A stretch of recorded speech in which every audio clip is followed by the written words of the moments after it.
the Gould Mine podcast. And so then one of the next clients we did has a special needs kiddo. The special needs kiddo got sick. They got behind on medical bills because of that, and their credit got damaged. And they needed a specific school district. We were fortunate enough to have a house in the school district they needed. And we said, hey, well, instead of renting, why don't you be a homeowner?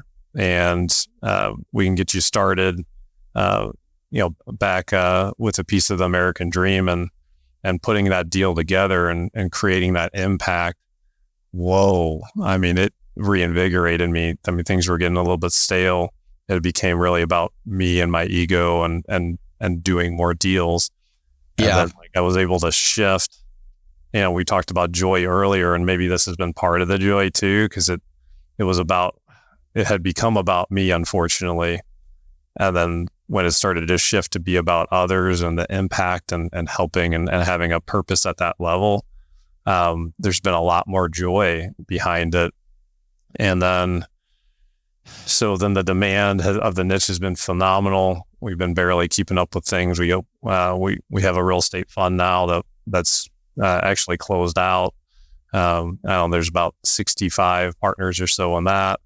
Then we're opening up another real estate fund to do these deals with too. But it's been a true joy to find something that can create a impact and be financially good for us, a great quality investment, and be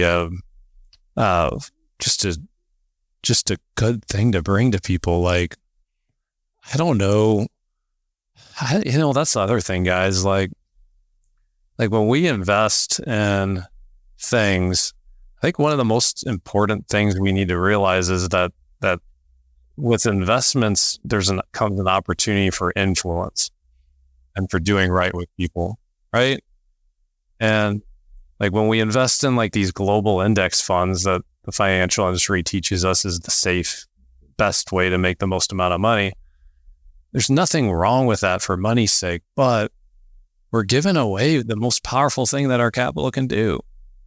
So for example, like Christopher Columbus, he was backed by the King of Spain, not the King of France. And there's parts of the world now that speak Spanish and they don't speak French because of that investment. And it's just a good example of how much influence we can have over it. And, I'm not getting any younger. So the way I'm viewing things is hey, let's do some investments. Let's create some good things for people. And, just it's the art of the great real estate deal. What can I say? It'll create that win-win, right?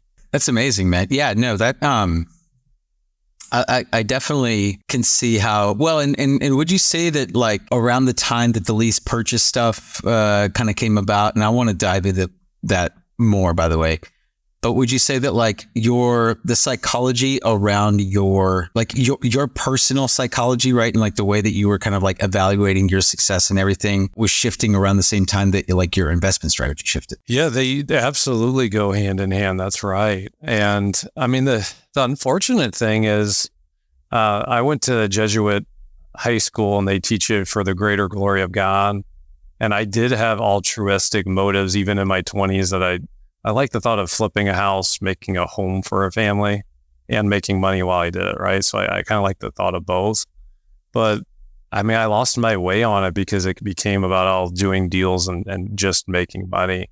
And it's just like the hamster wheel, and we just got it spinning faster and faster and faster. And it was at some point, it was gosh, I want to get off and really make sizable progress towards freedom. And for me, yeah, it was becoming aware of my ego, aware of some of the negative energy I was using, becoming aware of what I've really put on earth to do and what my purpose is. And when that happened, everything else started lining up. It's just, it's like the reticular activator system. I feel like a nerd saying it that I even know that, but that's just the way the brain works. So when you line it up on the inside, then all of a sudden these opportunities start to show up. And it's been a true blessing. And it's And I think does go hand in hand with me being in a happier place too. I know